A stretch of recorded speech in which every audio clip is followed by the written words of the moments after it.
Hi! Hello mga kalasa! Welcome sa Lasang Pilipina. Ngayong araw mga kalasa ay magluluto tayo ng chicken. Sigurado ulit-ulitin mo to pag natikman mo tong chicken stew.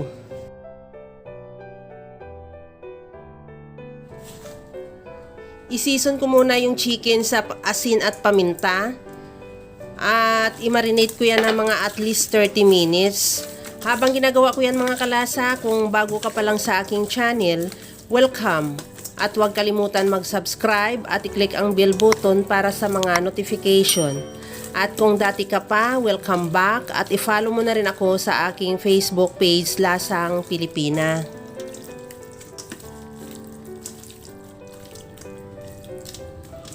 After 30 minutes, i-serve na natin yung chicken. Maglagay ng mantika sa kawali at ilagay ko na rin yung chicken. Antayin ko lang yung mag-brown yung kabilang side at saka baliktarin. Ganun din, antayin na rin mag-brown din yung both sides at tanggalin muna sa kawali at ilagay sa bowl at isit aside.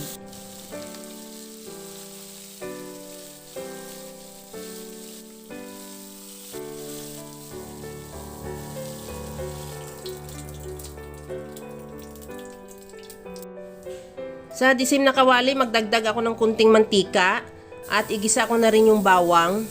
Ihalo lang hanggang sa maglabas lang ng aroma. Ilagay ko na rin yung luya. Ganong process lang din, ihalo hanggang sa maglabas lang din yung aroma o maluto rin yung luya. Maglagay din ako ng sibuyas. Ihalo lang din hanggang sa mag-translucent.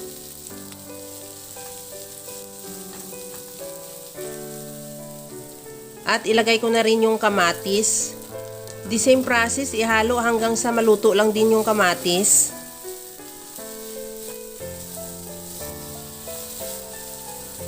At sa puntong ito, ibalik ko na yung chicken.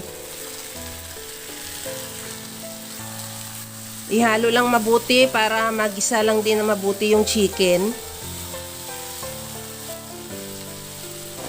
At maglagay na ako ng tubig. Nakadepende yung dami ng tubig sa dami ng karni o dami ng manok.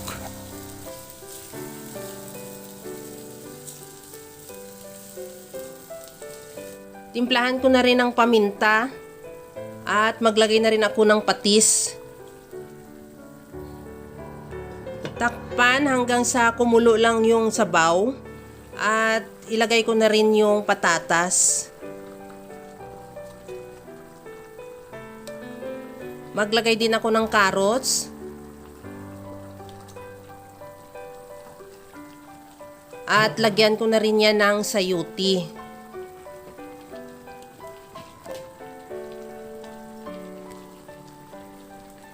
Takpan ulit hanggang sa maluto lang din yung gulay.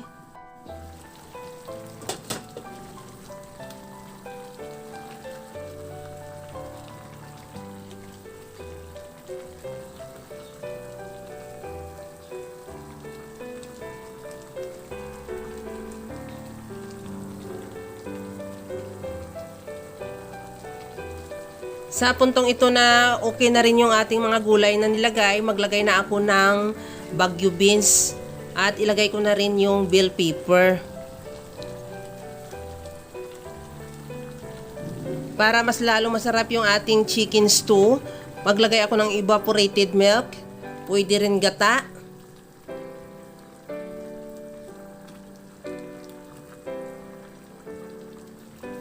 At takpan ko muna para lang din maluto yung Baguio beans. At sa puntong ito, okay na yung ating chicken stew. Tikman ko na lang yan at timplahan ko kung anong kailangan na idadagdag natin sa panimpla. Maglagay ako ng liquid seasoning, pwede rin patis. Depende sa iyo kung anong gusto mong itimpla. Pwede rin asin. At ready to serve na yan mga kalasa, yung ating masarap na chicken stew. Kaya mga kalasa, kung nagustuhan mo yung ating video, please like na lang at pakishare na rin sa inyong mga friends. At kung bago ka pa lang sa aking channel, subscribe na at i-click mo na rin ang bell button para sa mga notification. Okay na to, ready to serve na. Ilagay na lang natin yan sa ating serving bowl. Kaya mga kalasa, alam ko kayang-kaya mo rin tong gawin dahil sa sobrang simple at napakadali niya lang lutuin. Kagaya lang lagi sa sinasabi ko na wala namang hindi marunong magluto basta sa simpleng paraan lang. Hanggang sa muli mga kalasa, thank you for watching. Bye-bye!